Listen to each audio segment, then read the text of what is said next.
ಭ್ರಷ್ಟಾಚಾರ ಮತ್ತೆ ಹಗರಣ ಆಗಿದೆ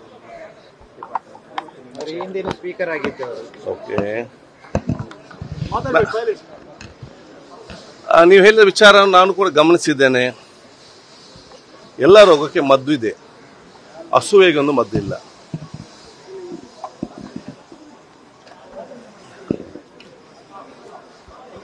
ನಾವು ಹೊಸತಾಗಿ ನೀವು ಒಂದು ಮನೆ ಕಟ್ಟುವಾಗ, ಚಂದ ಒಂದು ಬಿಲ್ಡಿಂಗ್ ಕಟ್ಟುವಾಗ, ಆ ಕಟ್ಟಡಕ್ಕೆ ದೃಷ್ಟಿ ಬೀಳಬಾರ್ದಂತ ಹೇಳಿ ಒಂದು ದೃಷ್ಟಿ ಬೊಂಬೆಯನ್ನು ಆ ಕಟ್ಟಡ ಮುಂದೆ ತರ್ತಾರೆ.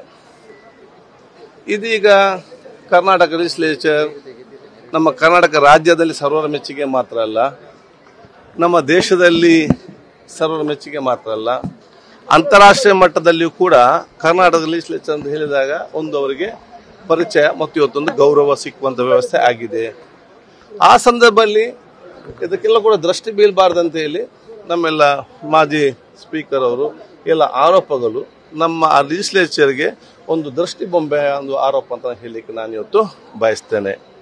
ಅಭಿವೃದ್ಧಿ ಅದು ನಿರಂತರ, ಹಂತ ಹಂತ ಆಗಲೇಬೇಕು, ಅದು ನಾನು ಮಾಡ್ತಾ ಇರ್ತೇನೆ.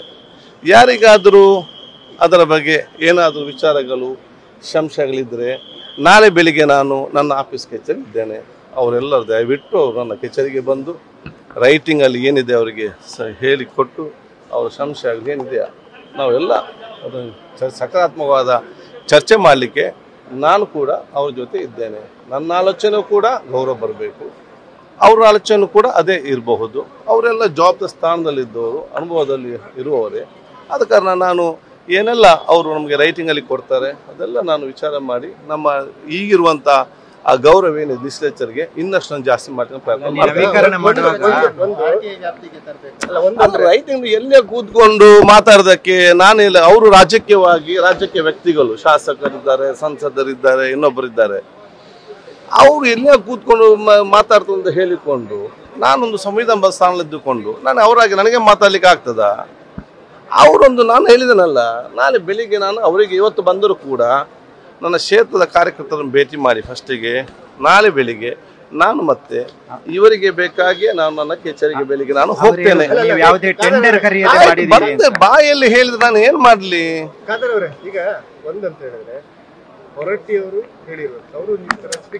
ನೋಡಿ, ಅದನ್ನ ನಾನು ಹೇಳಿದ ನೋಡಿ, ನಾನು ಅವರು ಇವರು ನಾನು ಹೇಳಲಿಕ್ಕೆ ಏನು ಹೋಗುದಿಲ್ಲ.